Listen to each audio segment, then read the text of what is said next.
دفعہ مسکرانے سے پہلے ہم نیت کریں, کیا خیال ہے؟ تو یہ تو بڑی ٹینشن والا کام ہے نا. تو اس تکلف کی ضرورت نہیں ہے. آپ ایک دفعہ نیت کر لیں بھی بیٹھے بیٹھے کہ آئندہ ہم جب بھی مسکرائیں گے کس کے لیے؟ اللہ کو خوش کرنے کے. اور پھر کیا ہے, تھوڑا سا استحضار کر لی. نیت ایک دفعہ کافی ہے, بس تھوڑا سا استحضار کر لیا کریں. دیکھو نیکی کی اگر عادت پڑ جائے نا, اور نیکی کرتے ہوئے پھر نیت نہ ہو تو بھی پورا ثواب ملتا ہے. یہ اصول یاد رکھیں. بعض دفعہ نیکی عادت میں آ جاتی ہے. جیسے آپ کی عادت پڑ گئی صبح اٹھ کے مسواک کرنے کی, شروع میں تو نیت تھی سنت کی, اب بھول گئے, بس عادت پڑ گئی, تو اس سے نیکی کا ثواب ختم نہیں ہوتا, کیونکہ آپ نے جو اپنے آپ کو عادت ڈالی ہے وہ نیت کر کے ڈالی ہے. تو اب یوز ٹو ہو گئے, اب ہر دفعہ نیت ضروری نہیں. جیسے آپ کی صدقے کی عادت ہے, ہر مہینے کچھ پیسے آپ اکاؤنٹ سے نکالتے ہیں کہ یار صدقہ کر دو, تو پہلی دفعہ تو آپ نے نیت کی میں ہر مہینے اللہ کے لیے پیسے دیا کروں گا. تو اب یہ نہیں کہ ہر دفعہ آپ سوچیں کہ میں نیت کرتا ہوں, بس عادت پڑ گئی ہے دیتے رہیں, وہ آٹومیٹیکلی اسی اصول میں اللہ ڈال دے گا کہ اس نے نیت کیا کی تھی. تو ہر دفعہ نیت ضروری نہیں ہے. یہاں تک فقہا نے بیان کیا ہے کہ اگر آپ نے زکوٰۃ کی نیت سے پیسے نکال کے الگ رکھ دیے کہ یہ زکوٰۃ کے پیسے ہیں, فقیر آیا اس کو پکڑا دیے, پکڑاتے ہوئے آپ کے ذہن میں نہیں رہا, نیت مستحضر نہیں تھی, زکوٰۃ میں ہی ہو جائیں گے وہ, کیونکہ جب الگ کر کے رکھے تھے اس وقت نیت کیا تھی؟ زکوٰۃ. تو عین دیتے ہوئے پھر ضروری نہیں ہے. سمجھتے ہو کہ نہیں سمجھتے ہو؟ تو آج ایک دفعہ نیت کر لیں, یار جب بھی ملنا ہے کس سے ملنا ہے؟ مسکرا کے ملنا ہے. بات کریں گے کس طرح؟ اب جو اصل چیز ہے نا, جو میں بتا رہا ہوں, آپ کہیں گے بڑے آرام سے مسئلہ ہو گیا, اب تو ہمیشہ ہمیں کیا ملے گا؟ ثواب ملے گا. اتنا آسان نہیں. اب ہوگا یہ, کیونکہ اب آپ نے نیت کر لی ہے کہ مسکرانا میں نے کس کے لیے؟ اللہ کے لیے. اب جب اللہ کے لیے, تو اللہ چیک کرے گا کہ واقعی میرے لیے بھی ہے یا نہیں ہے. تو چیکنگ کا اللہ کا معیار یہ ہے کہ جہاں مسکرانے کا زیادہ ثواب مل رہا ہے وہاں یہ مسکرا رہا ہے کہ نہیں مسکرا رہا, اور جہاں مسکرانے کا کوئی ثواب نہیں مل رہا وہاں یہ مسکراہٹ چھوڑتا ہے کہ نہیں چھوڑتا. اب اللہ یہ چیک کریں گے, بس اس سے پتہ چل جائے گا آپ مسکرانے میں مخلص ہیں یا نہیں. بعض جگہ مسکرانا گناہ ہے. آپ کی سالی آئی ہوئی ہے, بلا وجہ جا کے مسکرا کے اس کے سامنے بیٹھ گئے آپ, جا کے کیسی ہیں آپ, آج تو بڑی اچھی ساڑی پہنی ہوئی آپ نے, اور بہت اچھی لگ رہی ہیں آپ, بہت اچھا لگا آپ کو دیکھ کے. تو بے شک آپ نے اس میں جہنم کی آگ سے بچنے کی نیت کی تھی فرسٹ ٹائم, تو اللہ آپ کے دفتر میں لکھ دے گا کہ یہ اپنی نیت میں خالص, کیونکہ اگر اس کی ثواب کی نیت ہوتی تو جہاں مسکرانا گناہ تھا وہاں یہ کیوں مسکرایا. میں یہ نہیں کہہ رہا سالی سے بدتمیزی سے بات کریں, الو کی پٹھی تو کیوں آئی ہے یہاں پہ, یہ نہ کریں. خام خواہ میں فری کیوں ہو رہے ہیں آپ؟ کل ایک خاتون نے پوچھا تھا نا کہ میرے شوہر میری بہن سے اتنے فری ہو گئے ہیں, میں نے پہلے تو ہلکا لیا اس کو کہ بھائی چلو رشتہ داری ہے, بہن ہے میری, اچھے اخلاق کے ہیں, لیکن اب مجھے شک ہونے لگا ہے کہ یار یہ کیا ہو رہا ہے بھائی. اب اس کے دل میں خیال آ رہے ہیں بہن بھی فری ہو رہی ہے, بہنوں ہی سے بڑے فری ہو کے کہنے شاپنگ کرنے چلے گئے ایک دن. تو میں نے اپنے میاں سے پوچھا کہ بھائی یار یہ کیا ہو رہا ہے؟ کہ میری نیت پہ شک کرتی ہو, میری نیت پہ میں کوئی غلط ہوں؟ تو میں تو پھر الٹے مشورے دینے میں ماہر ہوں. میں نے اس خاتون سے کہا آپ اپنے شوہر سے کہیں ہاں آپ غلط ہیں, یہ ٹوپی ڈرامے کسی اور کے سامنے کرنا. آپ غلط ہو یا نہیں ہو, جب بیوی کو تکلیف ہو رہی ہے, اس کے دل میں وسوسے آ رہے ہیں, تو چھوڑ دو نا اس عمل کو. کیوں اس سے فری ہو رہے ہو بھائی آپ؟ یہی کام آپ کی بیوی شروع کر دے. اب میں اس کی بیوی کو یہ مشورہ تو نہیں دوں گا کہ آپ کے شوہر کا دوست آیا آپ کو چلو شاپنگ پہ چلتے ہیں ہم دونوں اکٹھے. بہت خوشی ہوئی آپ سے مل کے, اور پھر وہ انگریز یہی لبرل پنے کی انتہا کو پہنچ گیا یہی کر کے.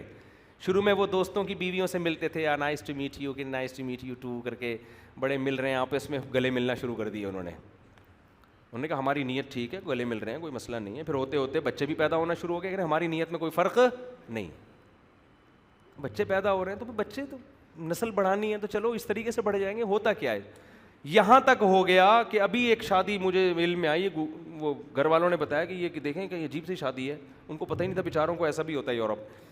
16 سال کا بچہ ہے انگریز کا, اپنے ابا اماں کی شادی کی دعوت دے رہا ہے لوگوں کو, میرے ڈیڈی کی میری مما سے شادی ہونے والی ہے. سمجھ رہے ہیں؟ میں نے کہا کہ اس پہ خوش ہونا چاہیے کہ اس کے ڈیڈی کی اس کی مما سے شادی ہو رہی ہے. بہت غیرت مند ہے انگریزوں میں, یہ غیرت کے اعلیٰ معیار پر ہے کہ اس کے ڈیڈی کی شادی اس کی مما سے ہو رہی ہے.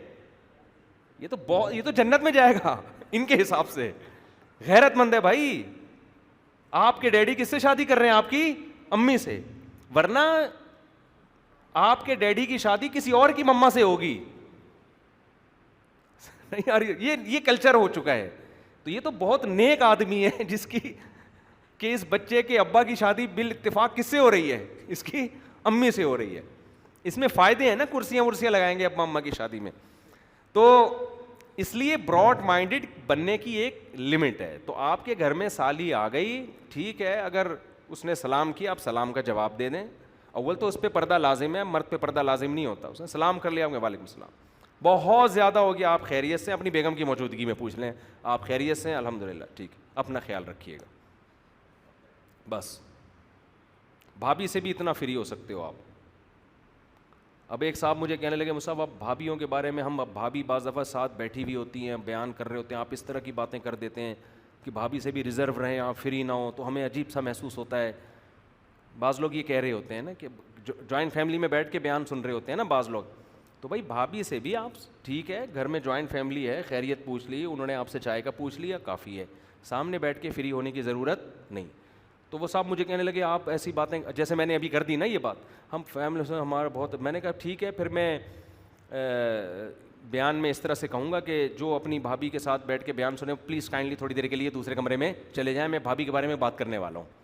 جب بھی کسی پہ اعتراض کریں نا تو پہلے سوچ لیا کریں کہ اس کا آلٹرنیٹ ہم مفتی صاحب کو پہلے سے کوئی بتائیں, یا یہ مفتی صاحب یہ مسئلہ ہی بتانا چھوڑ دیں.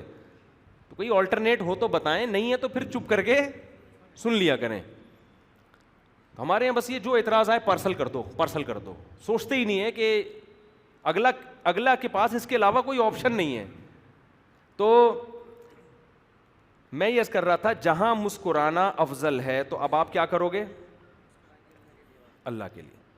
اچھا, اس میں ایک غلو یہ ہوتا ہے کہ یونیورسٹیوں میں بعض لوگ دیندار بن جاتے ہیں, داڑھی رکھتے ہیں, پگڑی ہوتی ہے, تبلیغ میں وقت لگا رہے ہیں, شلواریں ٹخنوں سے اوپر آ گئیں, تو ان کے کلاس فیلو میں کوئی لڑکی ان سے بات چیت کرتی ہے تو وہ تھوڑا بدتمیزی سے, روٹھے لہجے سے جواب دیتے ہیں, اور وہ یہ سمجھتے ہیں کہ اس بدتمیزی سے بات کرنے پر ہمیں ثواب ملے گا. دیکھو اس سے دینداروں کا امیج بہت خراب جاتا ہے. ایک فری ہونا ہے بری نیت سے, وہ فری ہونے کی اجازت نہیں ہے, لیکن ایک خوش اخلاقی سے, اتنی خوش اخلاقی جس سے کم از کم آپ کا امیج برا نہ جائے, یہ ضروری ہے. کیونکہ بعض لوگ نا اس میں بڑا غلوف کرتے ہیں. کوئی بھی جوان لڑکی آپ سے بات کر, ابھی ایک دن کیا ہوا, چند سال پہلے کوئی لڑکی بیچاری بائک پہ پیچھے بیٹھی ہوئی ہے, تو بائک گری, وہ لڑکی بھی گر گئی, اس کی شلوار پھٹ گئی, یہاں سے سڑک پہ گھسٹ گئی. اب کیا ہے کہ وہ 2-3 داڑھی والے کھڑے میں قریب ہی نہیں جا رہے, نامحرم ہیں, اور انہوں نے اپنے استاذ کو بھی بتایا, ان استاذ نے کہا بالکل صحیح کیا بھائی, ہم کسی کو, ان کے استاذ نے ان کو کیا نصیحت کی کہ ہم جو ہے کسی کی ٹینشن دور کرنے کے لیے خود جہنم میں نہیں جا سکتے. یعنی اس لڑکی کو آپ اٹھاتے, نامحرم کے جسم پہ ہاتھ لگتا تو وہ تو بچ جاتی ٹینشن سے, ظاہر ہے وہ بیچاری سڑک پہ پڑی ہوئی, لیکن تم کہاں جاتے؟ جہنم میں. میں نے کہا ایسا نہیں ہے بھائی, وہ ایک لڑکی چاہے وہ جوان ہو چاہے وہ بوڑھی ہو, جو بھی ہے سڑک پہ پڑی ہوئی ہے تو اس کو اٹھا کے بٹھانا ہے, اس کو کپڑا پہنانا ہے, اس کو ایمبولینس میں ڈالنا ہے. اب یہ تھوڑی کہ وہاں محرموں کا انتظار کیا جائے گا, جی اس کے حضرات ایک خاتون ہیں, یہ آئی ڈی کارڈ نمبر ہے, جو محرم مارکیٹ میں اویلیبل ہیں وہ آ جائیں اس کو اٹھانے. یہ تو بیوقوفوں والی حرکتیں ہیں نا. یہ سب باتیں کرنی پڑتی ہیں کہ اعتدال نہیں ہے نا, بات کا مطلب نہیں سمجھتے, غلوف کا شکار ہو جاتے ہیں. تو وہاں تو آپ اٹھاؤ اللہ کے بندو اس کو. دیکھو صحابہ کرام نے بعض جاسوس عورتوں کو پکڑا ہے, ان کی مکمل تلاشی لی ہے, وہاں یہ نہیں کیا کہ چونکہ نامحرم ہیں اب وہ بم رکھ کے جا رہی ہے نامحرم, یا وہ کوئی جاسوسی کا پرچہ لے کے جا رہی ہے, تو تلاشی لی جائے گی اس کی. تو سیکیورٹی کے اصول کچھ اور ہوتے ہیں, ضرورت کے اصول. ڈاکٹر ہے وہ آپریشن ہی نہیں کر رہا کہ نامحرم ہے, ابے بھائی مر رہی ہے, پیٹ پھاڑ اس کا, کاٹ اس کا پیٹ, یا اس کا جناب ہارٹ اٹیک ہو رہا ہے, اب محرم کا تھوڑی لیڈی ڈاکٹر کے جی اس کے جو کوئی محرم ڈاکٹر چاہیے اس کے لیے. اس کے چچا, فون کر کے پوچھو چچا نے میڈیکل کالج سے ابھی ایگزام پاس کر لیا کہ نہیں کر لیا ہے. جان بچانا ہے تو جیسے تیسے ممکن ہو. یہاں تک فقہا نے لکھا ہے کہ عورت جب عدالت میں گواہی دینے کے لیے جائے گی تو اگرچہ وہ اسکارف لیتی ہے, پردہ کرتی ہے, لیکن جج کے سامنے وہ چہرہ کھول کے گواہی دے گی, اس لیے کہ وہاں یہ خطرہ موجود ہے کہ برقعے میں کسی اور کو اٹھا کے گواہی دلوا کے لے گئے آپ. برقعے میں تو آپ کسی کو بھی لے کر آئے, اس نے نام بتایا نہیں, جی میرا نام مثال کے طور پر فلاں نام ہے میرا, برقعے میں بندہ تھا وہ اتنی بڑی بڑی مونچھ ہو, جج کو کیا پتا. تو اس لیے فقہا نے بیان کیے عورت جب عدالت میں گواہی دے گی تو جج اس کے چہرے کو دیکھے گا تاکہ کنفیوژن نہ ہو. تو جہاں ضرورت کا موقع ہے, جیسے نکاح ہوتا ہے, بعض لڑکیاں مجمع میں اپنا نام نہیں لیتی, نہ لوگ نام لیتے ہیں, یہ کہہ دیتے ہیں فلاں کی وائف, فلاں کی بیٹی, اس طرح. لیکن نکاح پڑھاتے ہوئے قاضی لڑکی کا نام لیتا ہے کہ نہیں لیتا؟ اس لیے کہ یہاں اگر کوئی خاتون کہے, دلہن کہے جی میرا نام مجمع میں نہیں لیجیے گا, مردوں کی موجودگی میں مجھے میرا, آپ یہ کہہ دیجیے کہ فلاں کی بیٹی کا نکاح ہو رہا ہے فلاں سے. بعض خواتین میں اتنی حیا ہوتی ہے, وہ نہیں چاہتی کہ ہمارا نام مردوں کے سامنے اناؤنس ہو.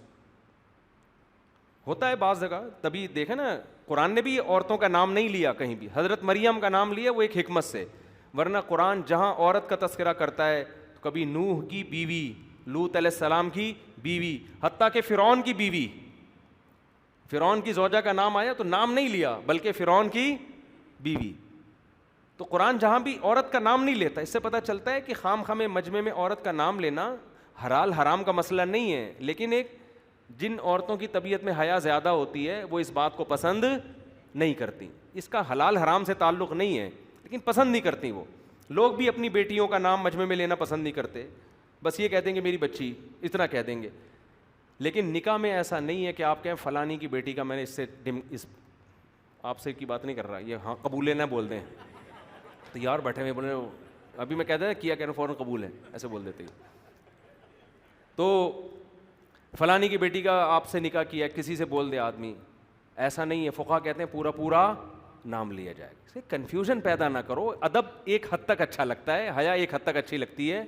جہاں حیا کی وجہ سے کنفیوژن ہو رہی ہے, بڑے مسائل پیدا ہو رہے ہیں, وہاں حیا نہیں بھائی, وہاں سیدھا سیدھا نام. اب پتہ چلا وہ بیٹی سے نکاح کر دیا, اب دولہا کہہ رہا ہے, دلہن کو دیکھ کے یہ والی تو بولی نہیں تھی میں نے, میرا تو وہ فلانی سے چکر چل رہا تھا میرا. اب قاضی کہے گا ہم نے تو بھائی بیٹی بولا تھا, بیٹی تو یہ بھی ہے اور وہ بھی ہے, تو یہ لڑائی ہوگی نا. پتہ کیا چلے گا کس سے نکاح ہوا ہے؟ تو پورا پورا نام لیا جائے گا, باپ کا نام بھی بیٹی کا نام بھی. تو نکاح میں بھی ایسا ہی ہے, عدالت میں بھی ایسا ہی ہے, جج کے سامنے عورت چہرہ کھولے گی. اور اسی طرح کوئی خدا نخواستہ کوئی خاتون سڑک پہ پڑی ہوئی ہیں تو پردے کا خیال جتنا ممکن ہے کریں, باقی اس کو اٹھائیں. جسم کو ہاتھ لگانا پڑے تو ہاتھ بھی لگایا جائے گا اس کو. اور اسی طرح سیکیورٹی کے مسائل میں ایسا ہوتا ہے کہ کوئی جاسوس پکڑی گئی ہے تو ٹھیک ہے, پہلے تو یہ کہ عورت یہ کام کرے گی. بعض دفعہ جنگوں میں ایسا ہوتا ہے کہ اتنی فرصت نہیں ہوتی کہ لیڈیز کا انتظام کیا جائے, تو وہاں فوج کو اجازت ہے کہ بھئی آپ اس کی پوری مکمل تلاشی لے سکتے ہیں. تو جہاں بھی سیکیورٹی کا مسئلہ ہوگا, علاج کا مسئلہ ہوگا, وہاں شریعت اجازت دیتی ہے کہ پردے کا مسئلہ دوسرے نمبر پہ چلا جائے گا. سمجھتے ہو؟ تو اسی طرح یونیورسٹیوں میں کسی لڑکی سے کوئی اول تو بات چیت نہ کریں, لڑکیوں سے فری نہ ہو. کبھی ضرورت پڑ جاتی ہے تو پھر اس میں بدتمیزی والا لب و لہجہ نہیں ہونا چاہیے, اس میں فری بھی نہ ہو, ریزرو رہیں تھوڑا سا. ریزرو تو سمجھتے ہی ہیں نا, تھوڑا سا ریزرو رہیں, ہاں ہاں ہوئی ایک دم نا چھچورے پن پہ نہ آ جائیں, ٹھیک ہے نا, اور موبائل نمبر نہ مانگنا شروع کر دیں, ریزرو رہیں. اچھا ویسے آپ کی جنرل نالج کے بتاؤں, لڑکے جو ریزرو رہتے ہیں نا, لڑکیاں مرتی بھی انہیں پر ہیں. یہ تو ہمارے سامنے اتنے کیسز آئے ہیں نا. اندر ایک لڑکے نے مجھے بتایا میں یونیورسٹی میں لڑکیوں سے بڑا ریزرو رہتا ہوں, اور کہہ رہے صرف ٹوپی ڈرامہ ہے اور کچھ بھی نہیں ہے. خود بتا رہا تھا مجھے, میرے سامنے ہر آدمی بے تکلف ہو جاتا ہے, اس کو پتہ ہے میں ٹکر نہیں ماروں گا نا, اس کو سن لیتا ہوں میں بات. تو کہنے لگا کہ مجھے خود بتایا, کہہ رہا ہے مجھے اتنا ٹھرکی ہوں, اپنے بارے میں بتا رہا تھا. تو مشورہ لینے آیا تھا نا, برائیوں میں لگ گیا ہوں اور میں شادی نہیں ہو رہی وغیرہ وغیرہ, لوگ آتے ہیں کہ میں اتنا ٹھرکی ہوں. تو کہہ رہا ہے میں یونیورسٹی میں لڑکیوں سے بڑا ریزرو رہتا ہوں, بڑا نیک شریف بن کے نا, اپنے کام سے کوئی بات کرے گی ہاں جی کیا آپ کو سر نے یہ بتایا تھا, یہ اس کا یہ مطلب ہے, ٹھیک ہے اپنا خیال رکھیے گا, بس اتنا سا. کہہ رہے اندر سے میرے دل میں اتنے لڈو پھوٹ رہے ہوتے ہیں کہ کوئی مجھ سے خود سے فری ہو. اور کہہ رہا ہے لڑکیاں مجھے شریف سمجھنا شروع کر دی اور زیادہ فری ہو رہی ہیں. کہہ رہے ہیں حالانکہ اپنے دل کی حالت کہہ رہے میں جانتا ہوں. تو اس لیے میں خواتین کو بھی کہتا ہوں جو بہت ہی گھننا بنا ہوا ہے نا, بعض دفعہ وہ محض اپنا امپریشن اچھا ڈالنے کے لیے گھننا بنا ہوا ہوتا ہے, اندر سے اس کے دل میں لڈو پھوٹ رہے ہوتے ہیں, لڈو, لیکن بعض صحیح بھی ہوتے ہیں. خیر وہ واقعی ریزرو ہوتے ہیں. تو میں یہ جو بار بار کہہ رہا ہوں نامحرم سے مسکرا کے بات نہ کریں, تو ایسا لب و لہجہ نہیں ہو کہ بدتمیزی جھلک رہی ہو اس سے, اس کا خیال کریں, کیونکہ دینداروں کا امیج اس سے بہت زیادہ خراب ہوتا ہے. آپ نے بدتمیزی نہیں